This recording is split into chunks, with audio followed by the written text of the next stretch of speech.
we did that, and now it's just way harder for me to sell because I love it. But that brings my profit on this car to. Well, the old zero turn needs some new tires. Should probably take the Super Duty, right? Nah.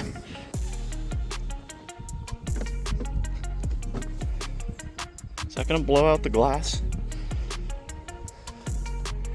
Definitely.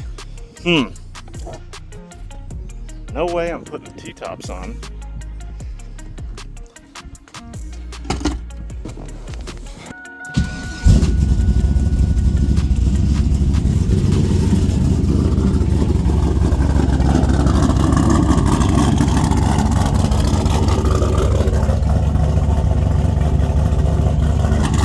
That'll work. There we go.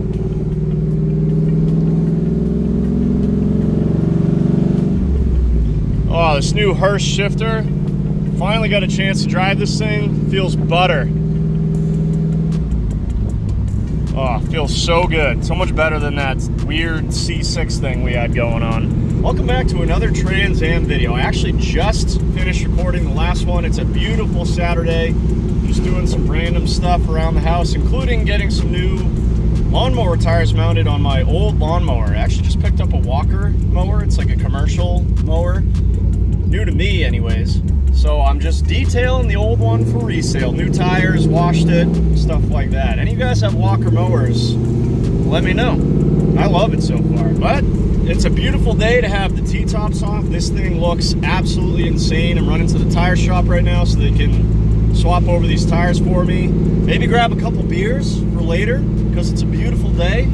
Can't drink all day if you don't start early. But yeah, it's a beautiful day for a cruise in the Trans Am, but we still got some work to do to this thing. So after we're done cruising around, let's go get to work.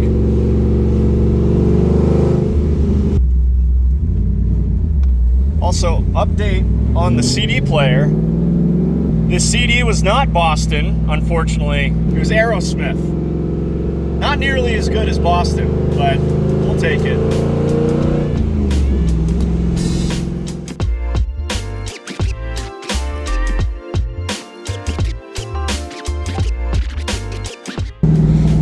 Everybody is out today. Got a thumbs up from the, what is that, a 6th gen? And more importantly, cruisers acquired. Fresh meats.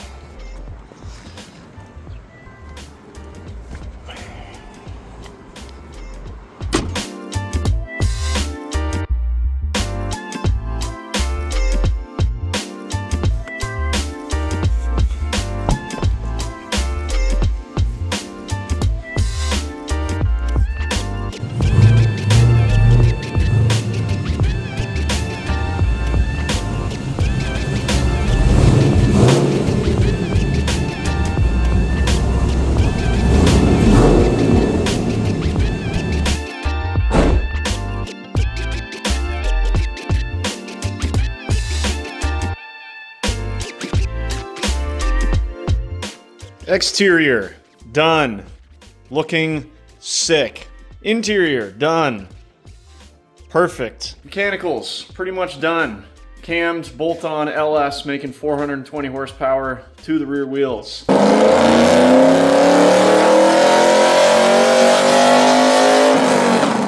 Check. Cruise is awesome. Gets tons of attention on the road. Got tons of thumbs up yesterday. People stopping me, asking me what this thing was. If you're looking for attention, this is the car to have right here. So what's left? Not a whole lot, but there is a little bit right under here. Boom. Actually looks pretty good. But basically the engine bay needs a little bit of a detail. We obviously, at the start of this series, did the cam, smooth valve covers. I relocated the coils, painted the WS6 intake, fuel rails, throttle body, all that stuff. But I haven't really done any cleaning in here. Actually did a little test spot right here. You guys are gonna make fun of me, but did a little bit of polishing on these strut towers here. From the factory, these were not clear coated, so it's basically just single stage. So it's not gonna be you know, like this. But we can get in here, clean all this up, get all the dirt and grime out of here. Maybe do some ceramic coating on some of the black trim. So the valve covers are dusty and dirty. Maybe give those a final polish. I still haven't put this back down because I was trying not to cut up my arms when I was doing all the work under here. So yeah, let's get in here, give this a final clean and detail, call this engine bay done. And then I might have one more mod up my sleeve. Let's get to work. Speaking of mods, just picked up this mod for the channel. This is a Sony Alpha 6700 mirrorless camera. I don't know anything about these things, but we're gonna start using this, kind of see if I can figure it out. If anyone has one of these cameras or has any suggestions to get, you know, the best video and picture quality, I'm all ears. Doing it for you guys, for the quality, so see if we can figure this thing out.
Well, I said it in the previous video, and I'll say it again. Maybe I'm biased, but I think this is one of the best 4th gen F-body engine bays I've ever seen. Hidden coils, custom painted smooth valve covers, the anodized billet aluminum fuel rails. We got our custom smoothed and painted bright red intake manifold, the SLP lid, headers peeking down there, catch can, and now our newly, lightly polished strut towers there, or shock towers I should say. Just take a step back and dumb clean. Absolutely love it. Looks so good. You guys know it sounds good and performs good too. How's the quality look? How we doing? I think right now, I've been kind of messing with some settings and also going back and forth between using my phone. So let me know what you guys think. Again, any settings changes I should make on this thing to get us the best colors and quality. The Riptide Blue almost looks like light, but it actually does look light in the garage. The color changes a lot I love it. Anyways, engine bay detail is done. The whole car is now cosmetically 100%. Let's do one last mod.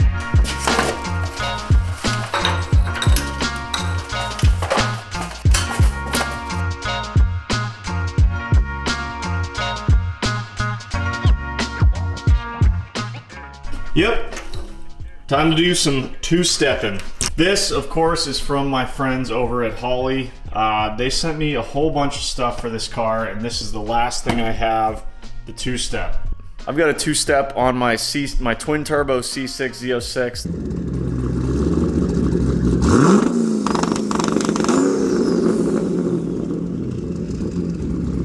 That's a N2MB brand, which works well. I do like it, but the install is a little bit more involved than what Holley and MSD has set up for us here. Well, it appears the audio on this clip got messed up. I think my microphone came unplugged on the Sony, but basically I'm talking about how easy this two-step is going to be to install. Basically just plugs in on the coils on either bank, and then you trigger it with either the blue or the white wire. One is ground, one is positive 12 volts, so very easy to install, or should be anyways, other than the fact we have to go under the dash. And then to make adjustments to where the two-step RPM comes in, there's a 1000 RPM adjustment and a 100 RPM adjustment. Yeah, easy to do with a screwdriver right there. So of course my coils are under the car, so we'll have to get under there. It's gonna save us from having a bunch of clutter in the engine bay. Should be super clean and look pretty good. Probably run a wire through the firewall. It's probably what I'm talking about. I don't know, just like a couple days ago. Give me a break. All right, let's install this thing.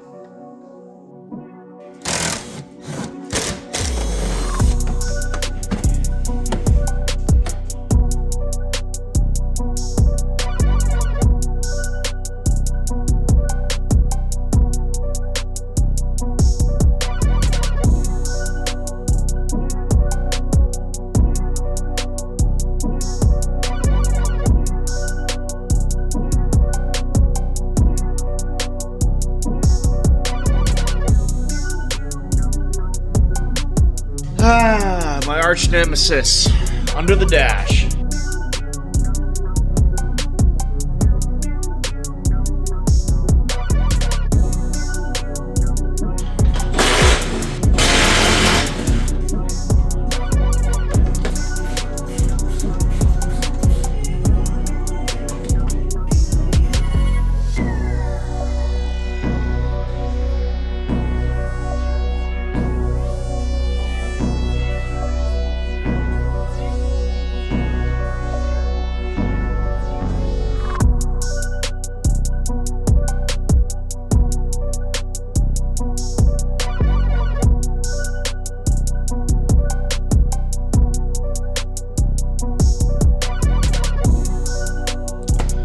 Another day, another seat removal in the old Trans Am. I've said it before though, if you guys are gonna be working under the dash, just take the 5 minutes it takes to remove the seat. Your back and your shoulders and everything else will thank you. It's way easier. Anyways, up here under the car, some light.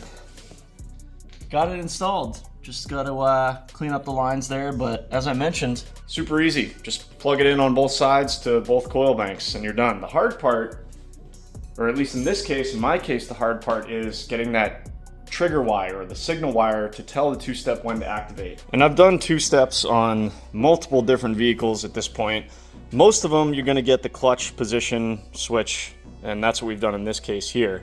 But unfortunately, I did all that hard work before I realized and did a little research and found out that most guys just tap right into, I think it's this gray wire right here. Right here, easy to access. You don't have to be rolling around on your back. This is the clutch pedal position sensor wire that basically tells the PCM when the clutch is up or down. But no big deal. I actually found a little grommet that went through the firewall. I think it's from the old alarm that we removed a few videos ago. So we just run the blue wire through the firewall. I've actually got my multimeter here, so maybe I can show you. Key on. I guess it's easier for you guys to see without the backlight. But key on, voltage is 0, clutch in. We're in that gray wire right there. just about 10 volts, which when the car's running should be much closer to 12.5 or 13. So that should trigger our MSD. So now all I gotta do is clean up this wiring. It comes with one of these wire tap things. I've never used one of these before, but it's a lot cleaner than your typical T-tap. You basically just kind of screw it in. So we're not making any permanent changes to the wiring here. Any of this can easily be undone if we want to. But the hard part is done. Now all I need to do is just clean up the wiring under here, give this a quick vacuum, put the seat back in. We'll clear up our wiring underneath there. Both the MSD and everything else fit in those wheel well liners. Coils are completely hidden. Everything is hidden. I love it. Came out really good. And then we'll set the two-step and try it out. So let's finish up.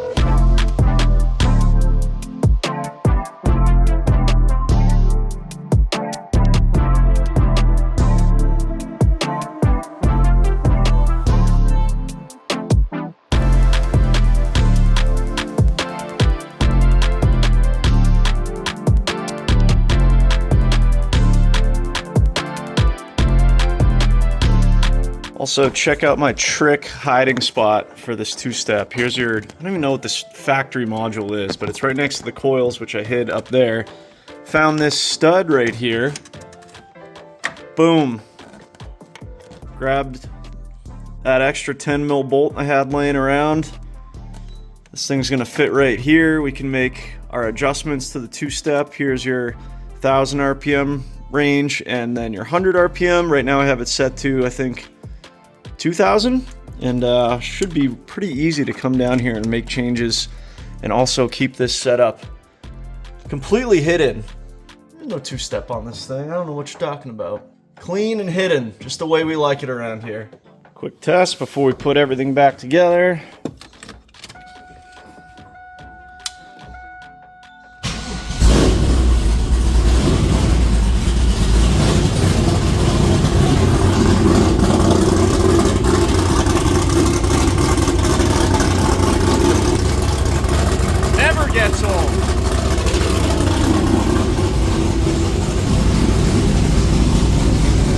Oh, no seat.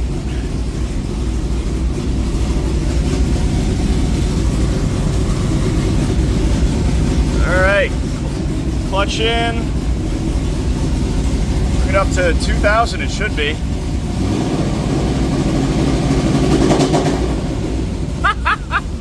Oh yeah, we're in business. It's hooked up right. Let's finish this up.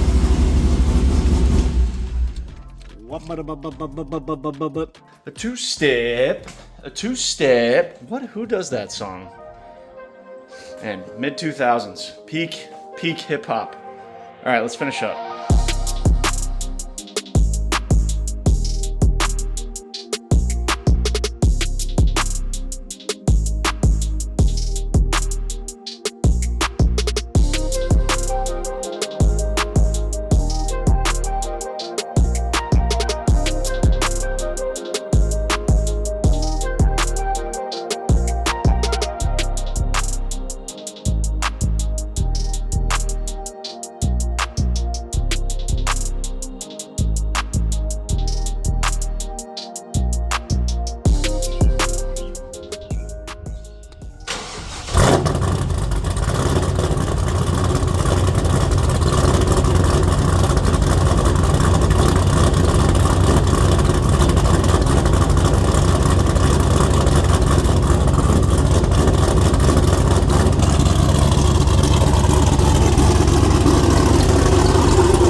Get a chance to test the two-step last night. The baby was asleep.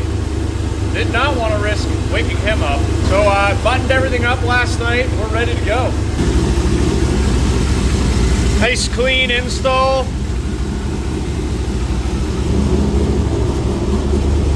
Jeez. Just so you guys can hear me talk, letting that thing warm up a little bit. Right now we've got the two-step set at 2,000 RPM. Then we'll crank it up to, I don't know, 3,000, 3,500. And I think the sweet spot for most launching applications is going to be like 4,000 or 4,500. So then we'll get it up to there, and then we'll take this thing for a drive, make sure that it drives right, that we have not affected the drivability at all, and test it out.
Let's get this thing down, take it for a drive.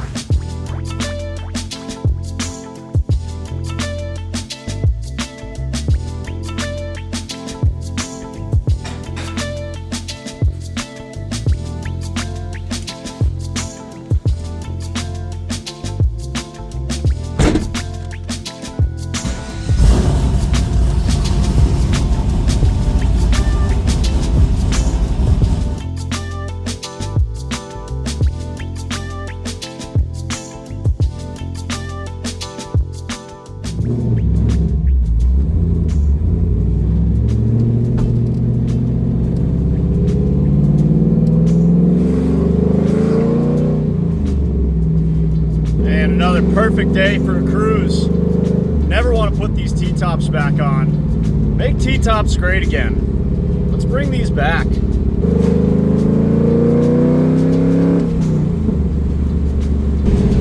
And this car is such a good cruiser. One thumb on the wheel, 6-speed cue ball in the other. T-tops open, bluebird day. This is what it's all about, man.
Now I know what you guys are thinking.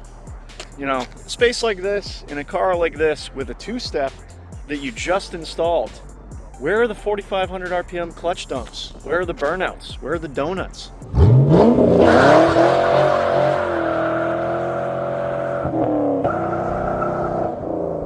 Been guilty of doing that before, that's for sure.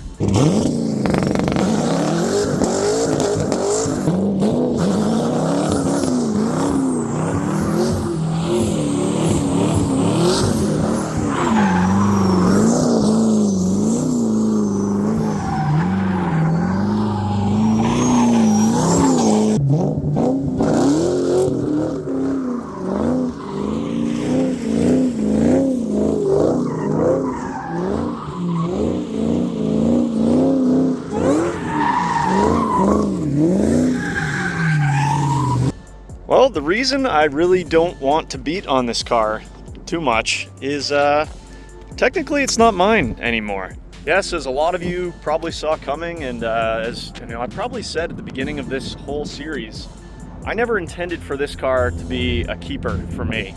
And one of you, a viewer of the channel, expressed interest in purchasing it before it was even done. Same thing as the Sonic Blue 03 Cobra.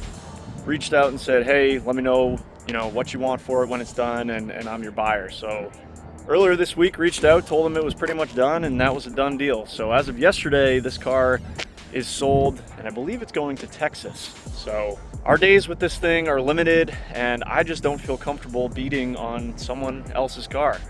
I'm sure that the factory 10-bolt rear end in this thing probably appreciates that as well. But man, this one is going to be a tough one to let go.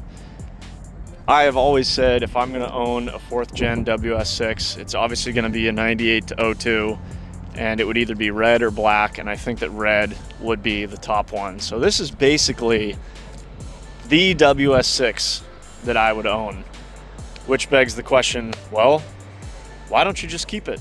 Well, short answer is I don't have the room right now. But let's get back to the garage. We'll talk about this a little bit more, and then everyone's favorite part, we'll do the cost breakdown. Am I even gonna make any money on this thing? It's tough to buy something, mod it, and then still make money at the end of the day, but we might have done it. So let's get back to the garage.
All right, so we're back. So a couple things real quick. You guys may have noticed the check engine light in the start of this video. That was an evap sensor that we forgot to unplug before we went to the dyno. Allegedly. Anyways, no big deal. Just made a quick edit in HP Tuners and then flashed that, so we are good to go there. Number two, I'm now filming on my Sony Alpha 6700. I've kind of sprinkled in some stuff here and there in this video on this camera. Couple initial observations. One, the quality when we're doing this, like vlogging, incredible. Man, you can see the wrinkles I'm getting. Getting old. But what I'm finding is, maybe it's just me, but I feel like the quality is like less than stellar, you know, in situations like this. I don't know, it's hard to tell on the LCD, but I know that when I get this on the PC here in a little bit, it's still not gonna look as good. It almost, that seems, as just using the old Galaxy S24. All right, we're back on the Galaxy. So here again is the setup. The optic or the lens is a 16-50. You can see it right there. I don't know anything about this stuff. So if you guys know anything about this and can recommend a bet, maybe it's the optic that is not doing this camera justice. It had insane reviews, and obviously the quality is very good, you know, up close vlogging. So maybe it's just the problem with the optic. And this was literally like the optic was like included with the camera. And I know that optics can be anywhere from $100 to thousands of dollars. So if you guys have a good, somewhat budget conscious optic or, you know, lens for this camera that you recommend for this type of stuff that I do inside the garage, vlogging, and then obviously a lot of, you know, shots on cars, engine-based stuff like that, let me know. Same thing with this microphone, same one I just used, you know, they're sometimes used with the Galaxy S24 here, but it seems like in this case, it's very one directional. So if I'm behind the camera filming like this, it doesn't pick me up as well, but when we flip it around like this, it gets a lot louder. So I'm just a guy that's used to filming on his phone, all right? It's been very easy up until now. So I'm trying to step up the game here, but you know, there's a bit of a learning curve, it would appear. So open to suggestions from you guys that are familiar with this camera and have been down this road before. Anyways, let's talk about the car. All right, back on the Sony. Let's get into the meat and potatoes of this thing. And I wanted to take a little bit of a different path with this car. You guys have seen me do quick flips. We just did it with the 2004 Mach 1 that we flipped in one weekend. I've done it on a ton of cars in the past. You guys know that I can do them, and you guys love them, but I wanted to show that we could take an awesome chassis like the 4th gen F-body, specifically the Trans Am WS6, do some tasteful mods, and hopefully still turn a profit. And we've definitely done that this time. There's always the people that argue, hey, mods don't add value, but I really do think that that's like a case-by-case basis. If a car is tastefully modded, as in my opinion this one is, and you've done mods that most people who buy these cars are already gonna want, like a cam and sweet wheels and upgraded brakes and, you know, a bunch of custom stuff under the hood, you're saving them time and money in the long run. So that might be more valuable to a buyer. Obviously, if someone was looking for a lower mileage, bone stock car, these mods add no value at all. They probably detract value, but that's why I think that this car was the perfect candidate to do this, because it doesn't have 10,000 miles and is not a, you know, garage queen. It has 60,000 miles, so it was the perfect mileage to mod it where you don't have to feel bad about it, but it also doesn't have 150,000 miles on it and is all clapped out. And then, you know, you're just dumping money into something that's not ever going to return that investment. This was the perfect candidate to have some fun on my YouTube channel, show you guys how I would build one of these cars, and I think you guys enjoyed it as well. So that is why, in this case, I decided to not do the bare minimum that I normally do on these, you know, flips, which is get the cosmetics as good as you can within a reasonable budget, 100% mechanically, and you know, just get it as nice as you can, and then turn it on down the road. We could have done that, but I think we had more fun this time. We'll get into a little bit more about why I'm selling it here in a second, but let's get right into the cost. You guys who've been on the channel before know that I like to get these into the spreadsheet as soon as I order them, so some of them are kind of random, like brake rotors and then, you know, ignition coils. If I ordered them at the same time, I put them on the same line and then add them together just so that I don't forget. As soon as I hit enter on my credit card information, it's on the spreadsheet so that I know it's accurate and I know that I don't miss anything. So let's go back to New Year's Eve of 2024. I bought this thing down in Connecticut for $13,500 miles, or I'm sorry, $13,500. To recap, 2001 Trans Am WS6, bright red, ebony leather interior, 6-speed manual, 63,000 miles, clean title. Right off the bat, we got 2 sets of new GM keys, so both the door handles or trunk keys and the ignition keys, plus I had to pay a locksmith to cut all 4 of them. That was a total of $72. When I bought this car, it had a massive power steering leak. So the power steering hose was $23. The rear seat, if you guys remember the rear seat, someone put a battery in it and the acid like burned the whole seat up and destroyed the seat. So a viewer of the channel actually sent me 2 rear seats that he had done a seat delete or something, but the shipping was astronomically expensive at $165. But still a good deal for, you know, 2 rear seats, even though I then had an extra, which we'll talk about in a second. Wiper cowl I stole off that car, that old white Firebird from the junkyard. That was 30 bucks. And here's where we kind of deviated from keeping the car stock and then turning it down the road, and then boom, full-blown build basically. Cam swap parts, so that's everything from Tick Performance, a couple orders from Rock Auto. That's everything needed for the cam swap. The cam, the valve springs, the valve seals, the push rods, the, you know, front timing cover gasket, head gaskets, everything related to the cam swap itself was oil pump, stuff like that. All of that was $1,298.18. There's another power steering hose on the list here, and I'm now remembering that I did both power steering hoses. So the high pressure one and the low pressure one. That one was $25.99. The Speed Engineering headers and their True Duals catback exhaust was $914.97. We replaced the door panel and did some custom work there. The door panel was from a viewer of the channel, thank you. $222 with shipping. The smooth valve covers that we custom painted, those were $161. The trunnion kit for the rockers, we upgraded the rockers, those were $149. The lowering springs were $128. That was a great deal on Facebook Marketplace. Guy down in Pennsylvania, I think. So Stranos lowering springs for $128 shipped to my door. Random fuel fittings, you know, ignition components for our custom wires there, 120 bucks. Big ticket item, the C6 Z06 replica wheels and brand new tires. So brand new wheels and tires, $1,347.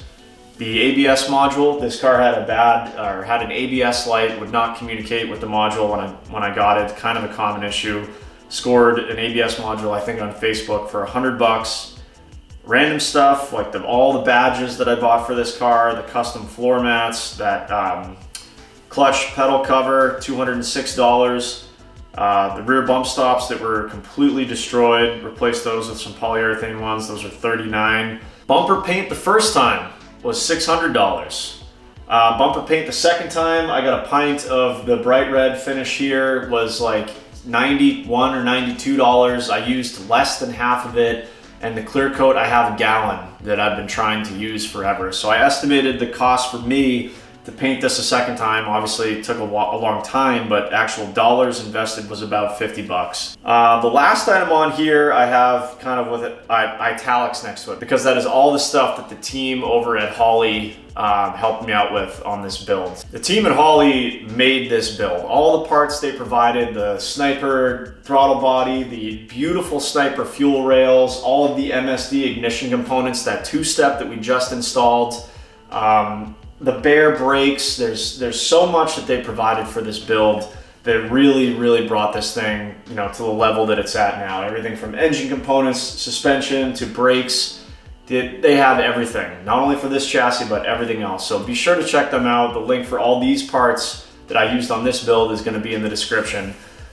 So again, thank you to Holley for hopping on board on this one. But I have it in italicized because I again want to keep this real for you guys. So I added up what all those parts would have cost, you know, just an average Joe in his garage trying to build the exact same thing, and I've added that to my total here. So that brings our parts total to $7,449.14. But you know we're not done yet. As I always do, I always try to recoup as much of my investment as I can on parts that I no longer need or parts that I took off. First one being, there was an aluminum air scoop thing that apparently you guys told me, or some guys messaged me on Instagram, was pretty rare. It was kind of complete, so it was like some guy he had one half of it and this was the other half, and he's been looking forever, so sold that to him for 50 bucks, and now he has a complete one, so he was psyched about that. That extra rear seat, I sold that for $75.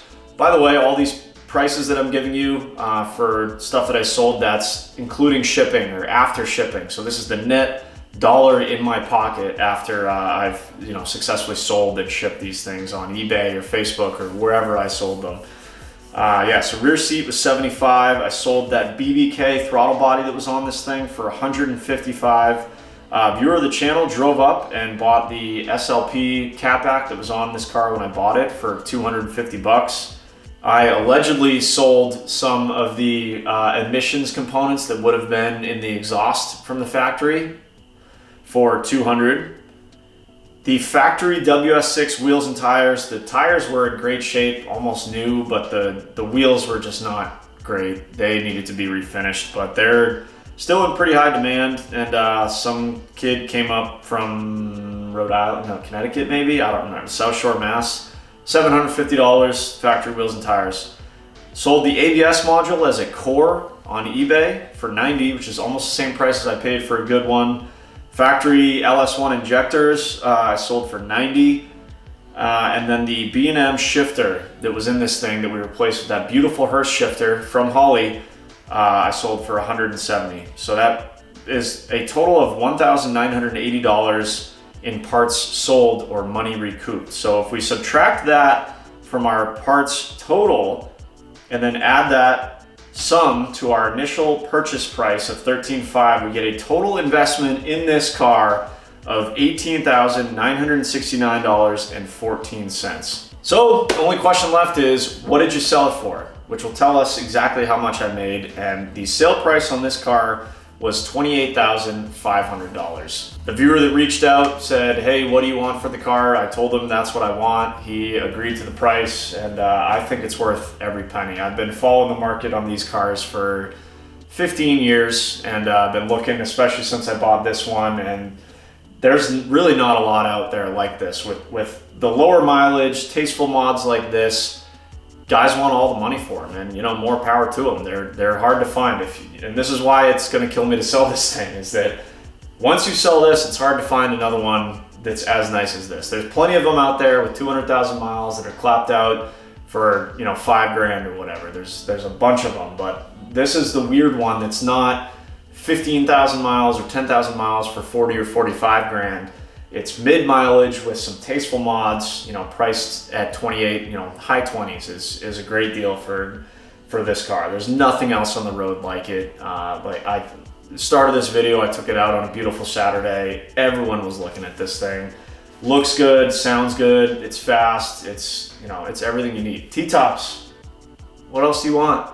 So I think that's a great deal for him. I'm sure there'll be a few comments about how your brother's, uncle's, nephew's, stepson's friend bought one back in 2008 for $5,000. Sick, dude. Me too. Yeah, this is just how much they're worth nowadays, and I don't know, go argue with a wall or something. That's what I got for it. So if you guys already didn't do the math, that brings my profit on this car to $9,530.86. I got a bunch of hours into it, so financially for me, probably would have been better to just do the bare minimum, clean it up, and then send it down the road, and probably got close to ish the same price, maybe a little bit less. But like I said, I wanted to bring you guys along. I wanted to build basically exactly how I would have built this car if I was keeping it. And we did that. And now it's just way harder for me to sell because I love it. But I just don't have the room, you guys. I mean, there's plenty of YouTubers out there that will buy a new car every week, or a new to them car every week, make a video on it, and then you never see it again, or you see it in the background and it's rotting away. And those are great. I like those videos. I watch a ton of YouTubers that do that, but that's not me. I kind of have OCD, I think, maybe. I couldn't bring myself to have this thing sit outside. I like my stuff to stay nice, and I'm very fortunate to have a 4-car garage, but there's way more than 4 cars in this property. I still need to go get my Lightning out of storage. I haven't sold it. I still have that thing, and that thing already might have to sit outside. So I gotta slim the herd a little bit here, you guys. And this one from the beginning was kind of intended to be a flip. So even though I've got, blood, sweat, and tears and beers into this thing, it's gotta go down the road. And it's gonna go to, I think, a great family, and it should be good. So that's gonna do it for this one, you guys. I hope that you enjoyed the Trans Am series. If you did, give it a thumbs up. Let's try and get this thing to 100,000. So tell your friends, leave a comment, whatever you can to help the algorithm, and let's keep this thing rolling. All right, on to the next one, which might already be on the property. I don't know, stay tuned.